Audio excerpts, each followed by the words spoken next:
Hello बच्चों, कैसे हो? आई होप हमारा जो टोटल 4 लेक्चर हमारे सॉल्यूशन चैप्टर के कंप्लीट हो चुके हैं। ठीक है, तो जो 4th लेक्चर था उसके अंदर सॉल्युबिलिटी को हमने अच्छे से पढ़ा था।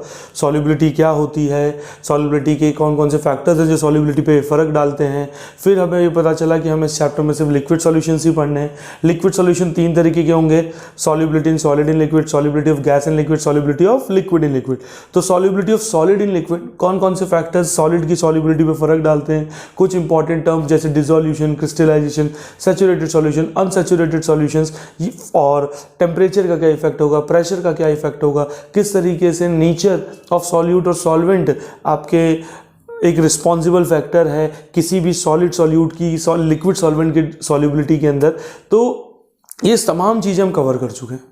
तो अब हम आगे बढ़ रहे हैं और अब हमारा टॉपिक कहाँ पे आया है? Solubility of gas in liquid. अब solubility of gas in liquid को अगर आपको समझना हो तो इसको अपन ऐसे समझ सकते हैं, भाई नाम से पता चल रहा है गैस को लिक्विड में डिसॉल्व कर रहे हैं, तो सॉल्यूट कौन होगा? गैस। और सॉल्वेंट हमारा कौन होगा? एक लिक्विड होगा। और इस चीज़ को समझने के लिए अगर मैं आपको प्रैक्टिकल ऑब्जर्वेशन से अगर कुछ एग्जांपल्स दूं, जैसे O2 गैस इन वाटर, और एग्जांपल आप देखो CO2 gas in soft drinks, तो आपका दिमाग फटफट इसको क्या कर देगा? लिंक कर लेगा कि हाँ वाकई में गैस लिक्विड में सॉल्युबल होती है। तो दिमाग के अंदर ये परसेप्शन अगर छप गया तो फिर इसके अंदर ये होती कैसे है, कौन कौन सी चीज़ इसकी सॉल्युबिलिटी पे फ़र्क डालेगी, उसको समझना आसान हो जाता है। ठीक है, आगे बात समझ में? तो चलो आओ देखें होता क्या होगा। होता कुछ ऐसा होगा कि मान लीजिए कि मेरे पास एक कंटेनर है, इस कंटेनर के अंदर हमने ये लिक्विड फिल कर रखा है। ठीक है, अब एटमॉस्फेरिक गैसेस ले लो या अलग से आप कोई गैसेस है, तो ये आपकी वेपर फेज में गैसेस हैं, तो कुछ पोर्शन तो गैसेस का भी हवा में और कुछ ही पार्ट इस गैसेस का देखिए इस तरीके से सॉल्यूशन के अंदर क्या हो चुका है? डिसॉल्व हो चुका है। तो ये हमारी क्या हो गई? अनडिसॉल्व्ड गैस। और ये हमारी इसके अंदर क्या है? Dissolved gas. तो क्या होगा थोड़ी टाइम बाद? भाई जब आपकी फॉर एग्जांपल आपने गैस को यहाँ पे आए तो गैस शुरू में डिसॉल्व होना स्टार्ट हो जाएंगी, फिर इनमें से कुछ गैस इवोपरेट भी होंगी, कुछ डिसॉल्व होंगी। तो मैं ये कह सकता हूँ कि कुछ टाइम पीरियड के अंदर मैं ये देखूंगा कि मेरी डिसॉल्व्ड और अनडिसॉल्व्ड गैसेस के बीच में इक्विलिब्रियम अटेन्ड हो जाएगा कि नहीं हो जाएगा। तो यहाँ पर अगर मैं देखूं गैस की सॉल्युबिलिटी लिक्विड के अंदर, तो किसके अंदर इक्विलिब्रियम मेरे को देखने को मिलेगा? एक अनडिसॉल्व्ड गैस और डिसॉल्व्ड गैस के अंदर। और ये जो पूरा का पूरा आपका कन्वर्जन है, मैं इसको एक एक्सोथर्मिक प्रोसेस बोल सकता हूँ कि नहीं? मैं इसको एक एक्सोथर्मिक प्रोसेस बोल सकता हूँ। इट मीन्स इसके लिए डेल्टा H की वैल्यू नेगेटिव बोल सकता हूँ कि नहीं? अब आप लोग सर ये कैसे बोल रहे हो आप? इस यहाँ कोई ऐसी रिएक्शन तो हो नहीं रही जिसमें हीट लिबरेट होती हुई नजर आ रही है, या मुझे कहीं +20 किलो जूल -20 किलो जूल लिखा हुआ और मैं दिमाग लगा लूँ कि इंडो है एक्सो। तो मैंने कहा देखो यही तो चीज़ समझने की है। आप एक बात बताइए कि ये जो वाटर मॉलिक्यूल है, मान लो ये आपका क्या है? Water molecule. और ये आपका क्या है? मान लीजिए गैस का मॉलिक्यूल। तो गैस और वाटर जब आपस में, गैस पानी में डिसॉल्व हो रही है, इसका मतलब क्या है? गैस और वाटर के बीच में कुछ ना कुछ अट्रैक्शन फोर्सेस लग रहे हैं जिसकी वजह से वाटर मॉलिक्यूल और गैस आपस में जुड़ गए। तो ये क्या है? अट्रैक्शन फोर्सेस है। मैं एक तरीके से बोल दूं कि अट्रैक्शन फोर्सेस हैं, या सिंपल भाषा में बोलूं वाटर मॉलिक्यूल और गैस के बीच में बॉन्ड बन रहा है। आसान भाषा में ये बात बोल सकता हूँ। और आप सबको मालूम है जब भी बॉन्ड बनता है तो हमें पता है एनर्जी क्या होती है? रिलीज्ड होती है कि नहीं? एनर्जी क्या होती है? रिलीज होती है। तो इसी बिहाफ पे मैंने आपके जब भी कोई भी गैस घुल रही है तो जो अनडिसॉल्व्ड गैस और डिसॉल्व्ड गैस का इक्विलिब्रियम बन रहा है, उस पूरी प्रोसेस को एक्सोथर्मिक प्रोसेस की तरह प्रेजेंट किया है।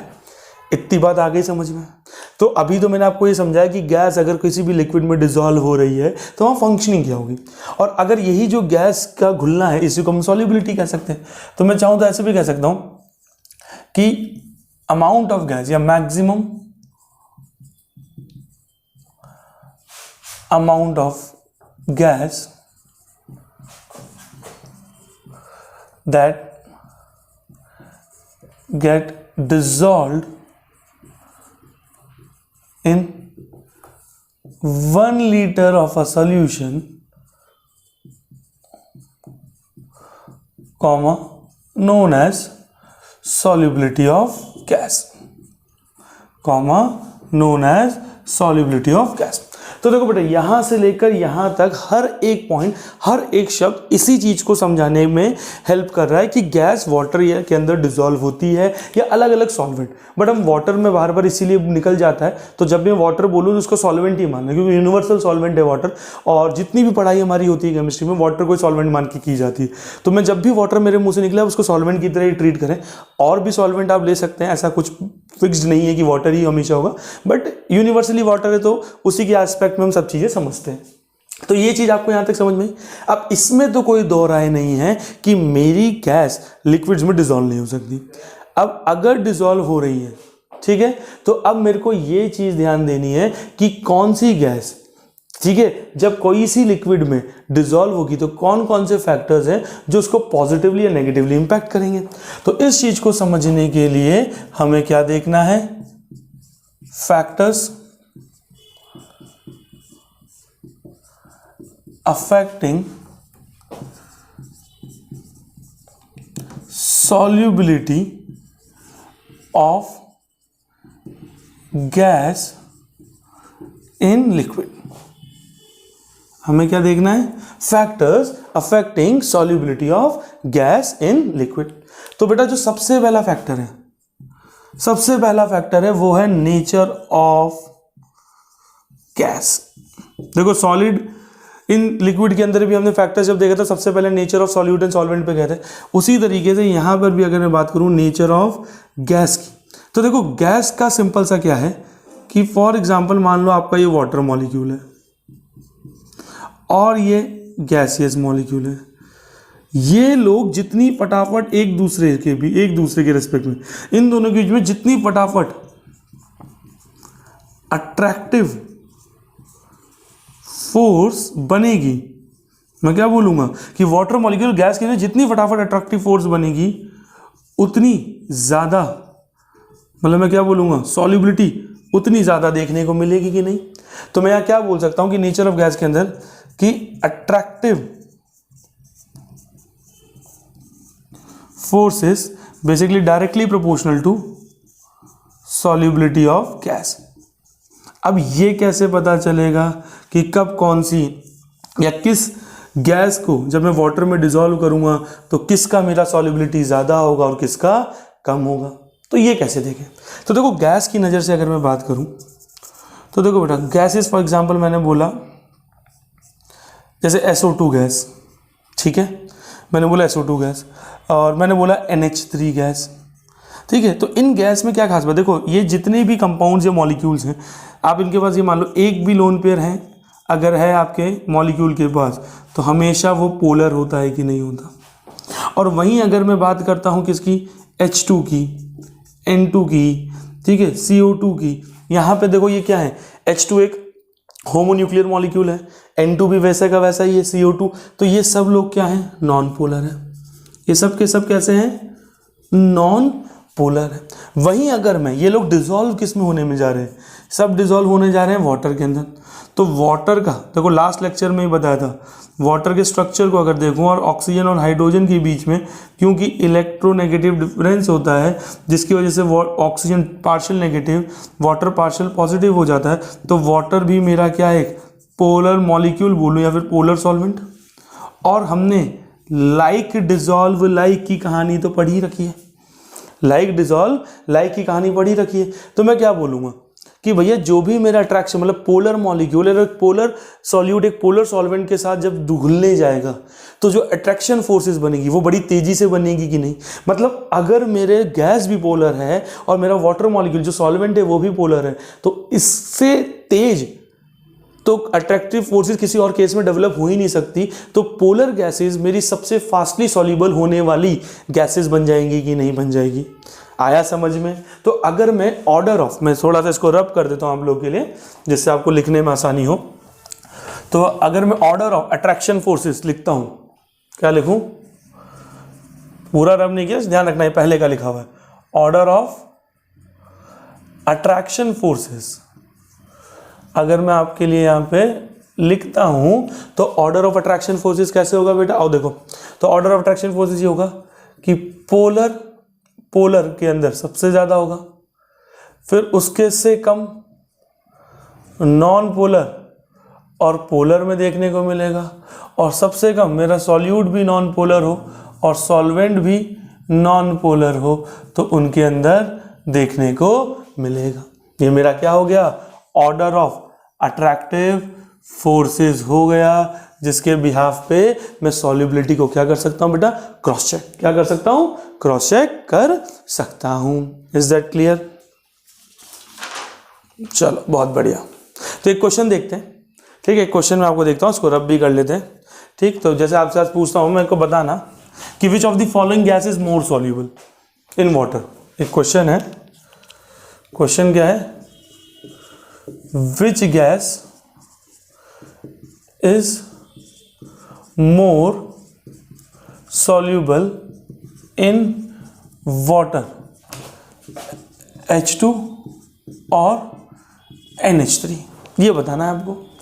तो आप देखो फट से आपके दिमाग में बैठ गया होगा कि NH3 पोलर है और ये जिसमें घुलने जा रहा है वाटर वो भी पोलर है, और H2 हमारा नॉन पोलर है, और ये जिसमें घुलने जा रहा है वाटर वो आपस में पोलर है। तो आप खुद देखो, जो अट्रैक्शन फोर्सेस पोलर में होंगी और जो अट्रैक्टिव फोर्सेस नॉन पोलर में डेवलप होंगी, तो अट्रैक्टिव फोर्सेस जल्दी इधर ही होगी कि नहीं होगी? तो हम क्या बोलेंगे कि NH3 की सॉल्युबिलिटी आपकी H2 के रिस्पेक्ट में ज़्यादा होगी। H2 के रिस्पेक्ट में क्या होगी? ज़्यादा होगी। आया समझ में? चलो इधर का भी रब हो गया, कोई बात नहीं, लिख ही लिया होगा आप सबने से। तो यहाँ पे क्या होगी? ज़्यादा।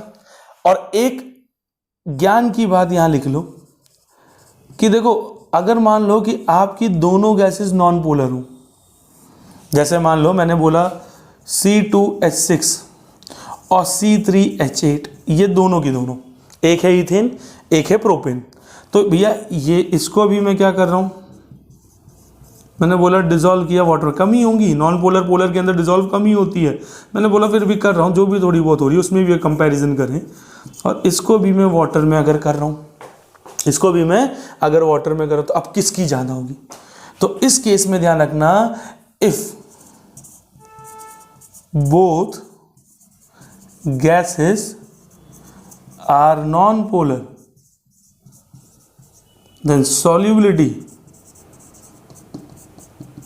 is directly proportional to attractive forces नहीं, molecular weight।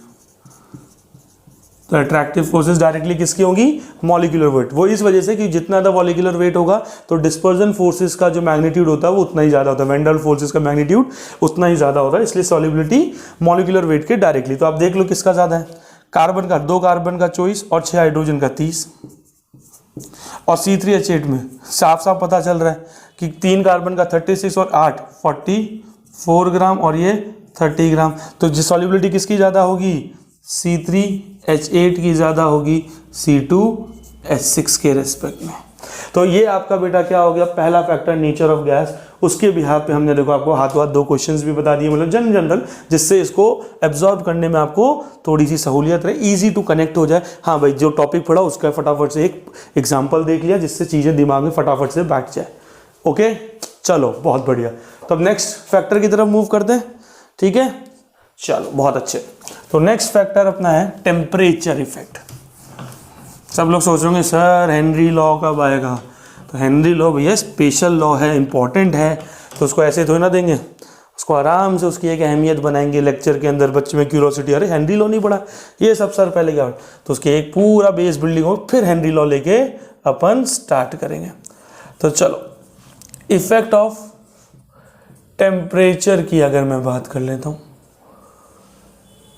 तो देखो इफेक्ट ऑफ टेम्परेचर की अगर मैं बात करूं तो हमें क्या मालूम है कि जो हमारी जब भी कोई भी गैस लिक्विड में डिसॉल्व हो रही है, जब भी कोई भी गैस लिक्विड में क्या हो रही है बेटा, डिसॉल्व हो रही है, तो वहां क्या हो रहा है, अनडिसॉल्व्ड गैस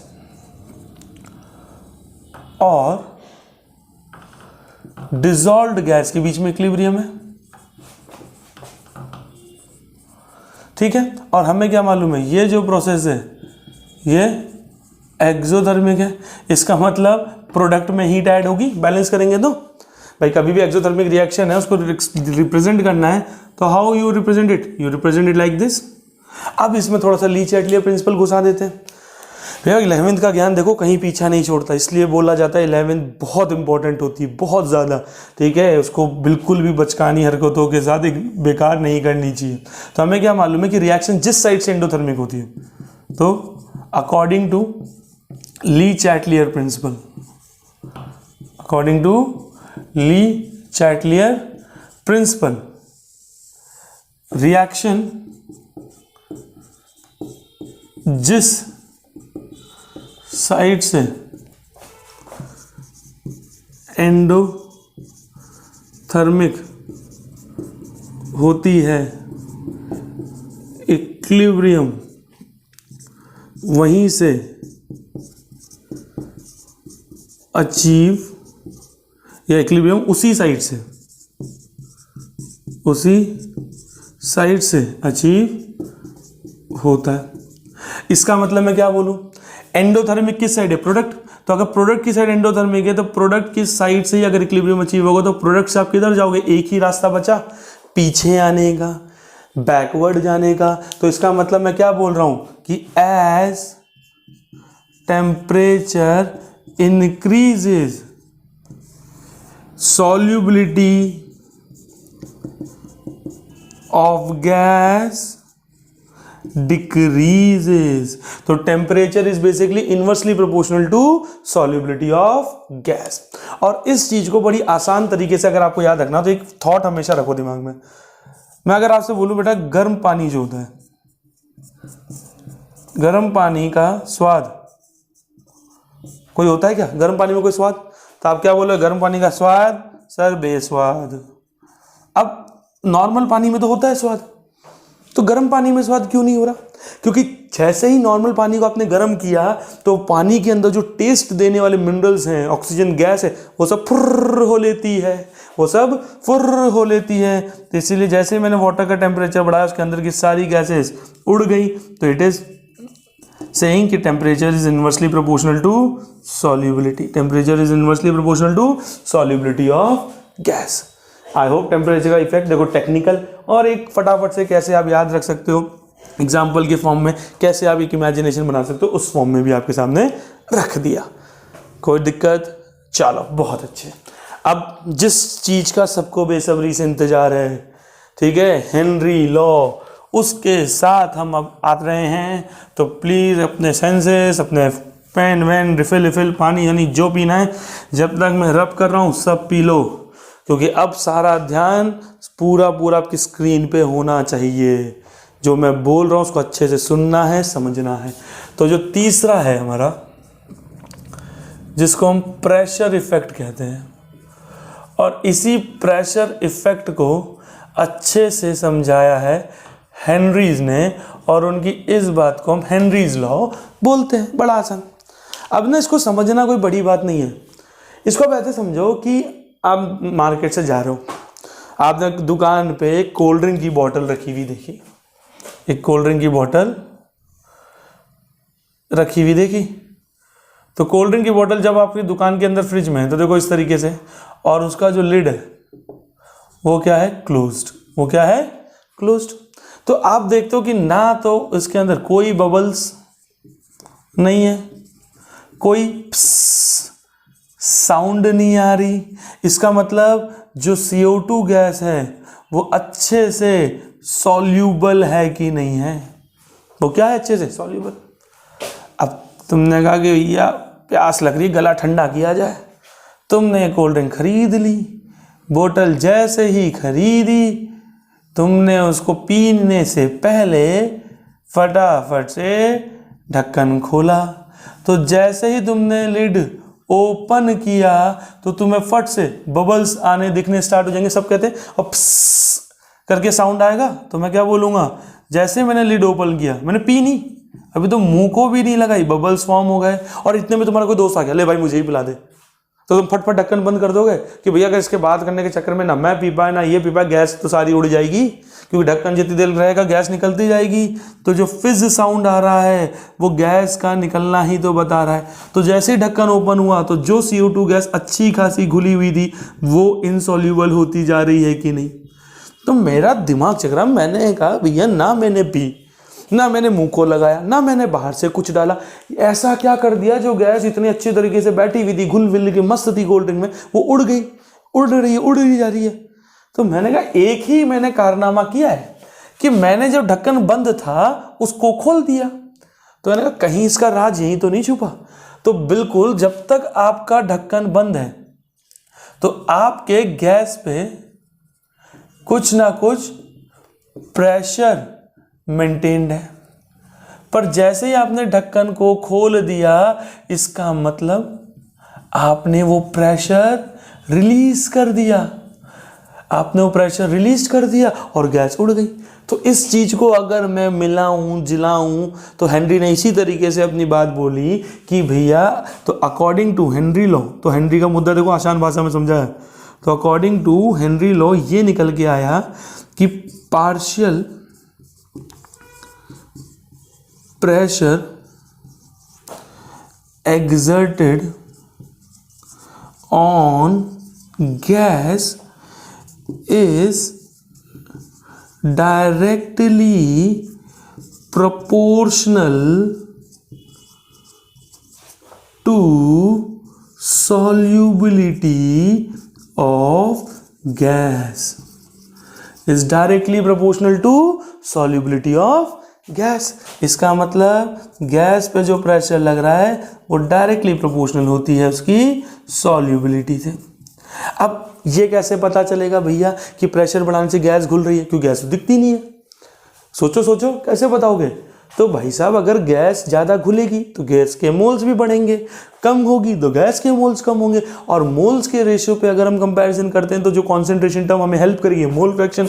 तो इसीलिए partial pressure exerted on gas is directly proportional to mole fraction of gas. तो पी गैस प्रोपोर्शनलिटी साइन हटेगा तो कांस्टेंट आएगा KH, और आपका हेनरी लॉ इक्वेशन क्या बन के निकला कि पार्शियल प्रेशर जो गैस पे लग रहा है वो KH into mole fraction of gas के इक्वल होता है। क्या निकला? KH into mole fraction of gas के अंदर इक्वल निकला। तो अब देखते हैं क्या क्या चीज़ें हैं, कौन सी। आओ इधर का लिख लिया होगा सबने, ठीक है, ध्यान से, सबका फोकस एक साइड। चलो, तो हमने क्या बोला कि P gas is equals to KH into mole fraction of gas. तो इसी को हम क्या कहते हैं? Henry law equation. और ये जो KH है इसको क्या बोलेंगे? Henry's constant. इसको क्या बोलेंगे? Henry's constant. अब इसके लिए ना बेटा दो बात ध्यान रख लो। अब ये KH क्या, हेनरी कांस्टेंट। तो कांस्टेंट बहुत तरीके के होते हैं। एक कांस्टेंट ऐसा होता है जिसकी वैल्यू फिक्स्ड होती है, यूनिवर्सली फिक्स, जैसे गैस कांस्टेंट हो गया, फैराडे कांस्टेंट हो गया, इनकी वैल्यू अलग अलग सिस्टम में चेंज नहीं होती। बट KH क्या है, जैसे O2 गैस ले लिया तो अलग, N2 गैस इसकी वैल्यू अलग, H2S की अलग, SO2 की अलग, NH3 की अलग। इसका मतलब जब ऐसा कांस्टेंट जो हर गैस टू गैस पे डिफर कर रहा है, इसका मतलब मैं क्या बोल दूं कि KH depends on nature of gas, और दूसरा फंक्शन ऑफ टेम्परेचर है। दूसरा क्या है? Function of temperature. आया समझ में कि नहीं? दूसरा क्या है? Function of temperature. Function of temperature. अब तो क्या होगा, तो इसको देखो, टेम्परेचर बढ़ाने पे बढ़ेगा घटेगा, ये कैसे डिसाइड करेंगे? तो एक छोटी सी चीज़ समझो, हमें क्या मालूम है कि जो सॉल्युबिलिटी होती है वो इनवर्सली प्रोपोर्शनल टू टेम्परेचर है। ध्यान से समझना। और यहाँ पे भी अगर आप सॉल्युबिलिटी देखोगे, मैं KH को अगर नीचे भेज दूँ, भाई मैं क्या बोल सकता हूँ? Mole fraction of gas is equals to P gas upon K H. तो यहाँ से अगर मैं इस पॉइंट को देखूँ तो यहाँ से solubility is inversely proportional to K H, मतलब जिस भी गैस का हेनरी लॉ कांस्टेंट की वैल्यू बड़ी होगी वो कम से कम डिजॉल्व होगी कि नहीं होगी। ठीक है, तो अगर मैं इन दोनों पॉइंट्स को क्या कर दूं बेटा, कंपेयर करूं, तो मुझे क्या पता चलेगा कि temperature is directly proportional to K H. K H बढ़ेगा, टेम्परेचर बढ़ेगा तो हेनरी लॉ कांस्टेंट भी बढ़ेगा।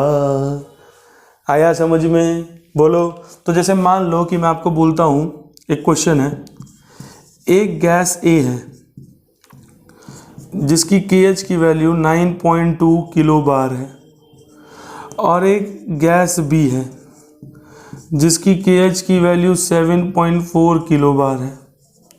ठीक है, both gases are dissolved in water. तो सॉल्युबिलिटी किसकी ज्यादा होगी? सॉल्युबिलिटी ग्रेटर, मैं आसान भाषा में लिख रहा हूं, किसकी होगी? भाई देखो, क्योंकि अभी पढ़ रहे हो ना, फटाफट से क्वेश्चन कर लो कि दिमाग में सब छप जाएगा। तो आप बोलोगे सर अभी यही कॉन्सेप्ट को यहाँ चेप दें, तो बोलोगे सर ये जो के एच है ये छोटा है और ये के एच बड़ा है, तो जिसका के एच छोटा होगा उसकी सॉल्युबिलिटी ज़्यादा होगी। भाई के एच जितना कम सॉल्युबिलिटी, तो सीधा सीधा यहीं से पता चल रहा है कि भैया गैस बी क्या सॉल्युबिलिटी गैस ए से ज़्यादा होगी, क्योंकि इसका के एच क्या है, लोअर है, और गैस ए का के एच क्या है, हाइयर है। तो देखो हेनरी लॉ कांस्टेंट और सॉल्युबिलिटी का क्या रिलेशन है, किस तरीके से क्वेश्चन आपसे पूछा जा सकता है, क्या आपको ध्यान रखना है, वो देखो मैंने आपको सारा यहाँ पे क्या कर दिया बेटा, एक्सप्लेन कर दिया। के एच के फंडामेंटल्स मैंने आपको यहाँ पे एक्सप्लेन अच्छे से कर दिए। Is that clear? बहुत अच्छे बेटा, बहुत अच्छे। चलो आगे देखते हैं। अब अपन ये देखते हैं कुछ ज्ञान की बात कि यही जो हेनरी लॉ इक्वेशन इसको और कैसे कैसे घुमा के लिख सकते हैं, वो आपसे और किस तरीके से इन चीज़ों को लिंक करा सकता है। आओ इन सबको देखते हैं। ठीक है, तो चलो मैं इधर से रब करता हूं इसको। अब देखो स्मार्ट बोर्ड से अच्छा ये भी लगता है, देखो इस पर कितना क्लियर क्लियर दिखता है। तो स्मार्ट बोर्ड में एक ही रहता है कि हम अपनी स्लाइड्स को आगे पीछे कर सकते हैं, जिससे कुछ चीज़ पुरानी अगर आपको देखनी हो वो कर सकते हो, बट यही चीज़ आपको क्लासरूम की फील देगी। इसी बोर्ड पे पढ़ाने के पीछे लॉजिक है कि आपको लगे आप अपने ऑफलाइन क्लास में ही बैठे हो, क्योंकि ऑफलाइन क्लासेस के अंदर आज भी इसी बोर्ड पे इन्हीं मार्कर से पढ़ाया जाता है, यही चीज़ें आपको दिखाई जाती है। ठीक है, तो इसी के उसी फील को देने के लिए इसी बोर्ड्स पे अपन पढ़ाई कर रहे हैं। सो अगर यहाँ पर अपन आगे बढ़ते हैं तो मैं ये कहना चाह रहा हूँ कि जो मेरा पी गैस है वो के H into mole fraction of gas है। तो के एच इंटू, अब मोल फ्रैक्शन को क्या लिख सकता हूँ, gas, moles of gas plus moles of gas plus moles of liquid, क्योंकि जो मेरा सॉल्वेंट है वो तो लिक्विड ही है कि नहीं। इसको मैं ऐसे भी क्या कर सकता हूँ, लिख सकता हूँ। और देखो बताना, मैं ऐसे लिख सकता हूँ P gas is equal to K H 1 minus mole fraction of liquid. क्या मैं ऐसे भी लिख सकता हूँ क्या? सच सच बताओ बताओ बताओ बताओ, क्या ऐसे लिख सकता हूँ? बिल्कुल लिख सकते हैं। क्यों भैया? क्योंकि गैस और वाटर एक बाइनरी मिक्सचर बना रहे हैं, तो हमें क्या मालूम है, बिल्कुल ये बात है, वी नो कि मोल fraction of gas plus mole fraction of liquid 1 होता है कि नहीं होता है। बोलो पक्की बात? चलो बहुत अच्छा। अब एक छोटा सा ना एक ग्राफिकल गेम खेलते हैं। कई बार ना क्वेश्चंस हमें फॉर्मूले लगाने आते हैं, हमें वैल्यू कॉन्सेप्चुअल थियोरिटिकल भी कर लेंगे, पर ग्राफिकल क्वेश्चन जब आ जाता है, एक्स एक्सिस वाई एक्सिस पहचानो कौन बड़ा छोटा, मतलब इस तरीके से जब भी कोई ग्राफिकल क्वेश्चन आता है बड़ा जी दुखता है कि यार ये सब ये फॉर्मूले न्यूमेरिकल कम है क्या जो तुम अब ग्राफिकल में भी घुस रहे हो। तो मैंने कहा काम करो, मुझे partial pressure of on gas versus mole fraction of gas का एक तो मुझे ग्राफ ड्रॉ करो, और एक partial pressure on gas versus mole fraction of water. अब क्योंकि सॉल्वेंट मेरा वाटर है मैं इसलिए वाटर लिख दे रहा हूँ, ठीक है, या मैं लिक्विड लिख देता हूँ जिससे आप कंफ्यूज ना हो। इसके पीछे मुझे ग्राफ ड्रॉ करके बताओ। चलो बताओ कैसे होगा, कैसे चीज़ें होंगी।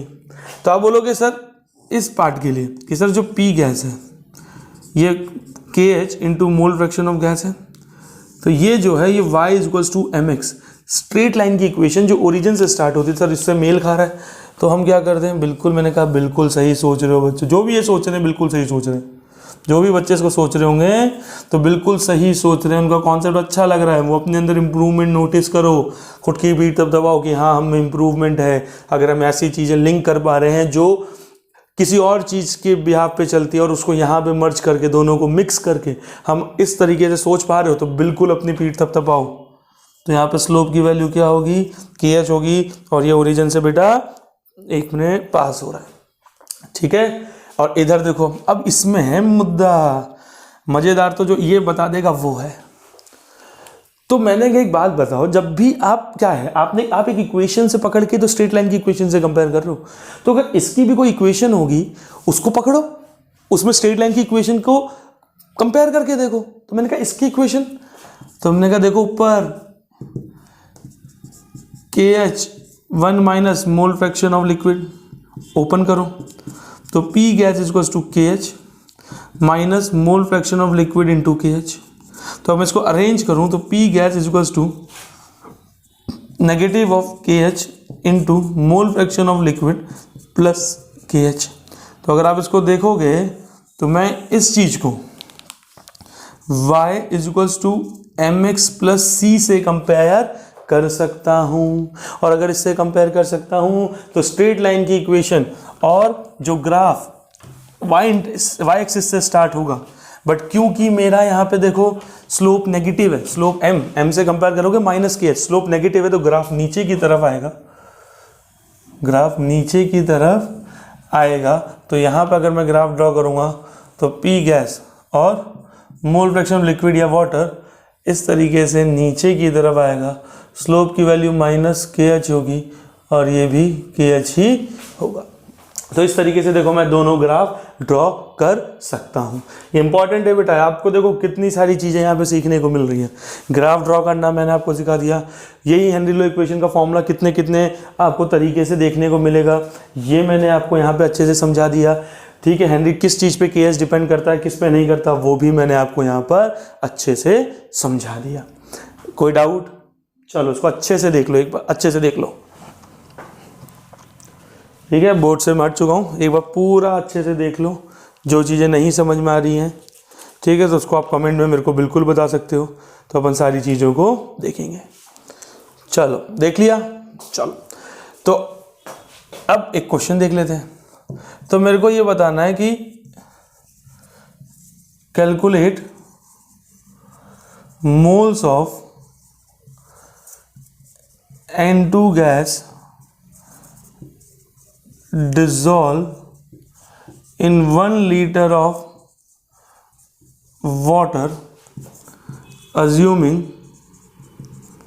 कि जो partial pressure N2 gas exert कर रही है वो 0.987 बार है और हेनरी लो कांस्टेंट 76.48 किलो बार है।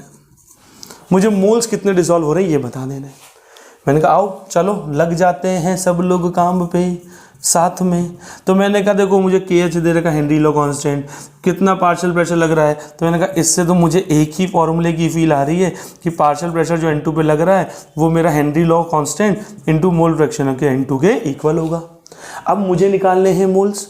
मैंने कहा इस डायरेक्टली फॉर्मूले में मोल्स का जिक्र तो है नहीं, पर मोल्स मेरा मोल फ्रैक्शन के अंदर छुपा हुआ है, तो अगर मोल फ्रैक्शन पता चल गया तो मोल्स तक पहुंचना कोई बड़ी बात नहीं होगी।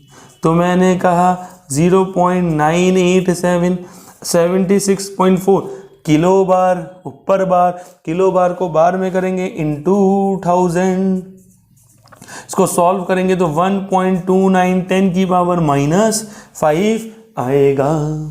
तो आप देखो मोल fraction of N2, mole fraction of N2 आ गया कि नहीं आ गया, मज़ेदार तरीके से आ गया।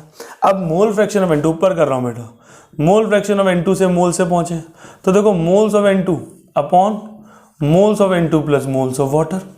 अब आप खुद बताओ बेटा, खुद सोचो कि मोल फ्रैक्शन की वैल्यू कितनी छोटी है। तो मतलब वाटर के रेस्पेक्ट में N2 के मोल्स बहुत ही कम होंगे कि नहीं।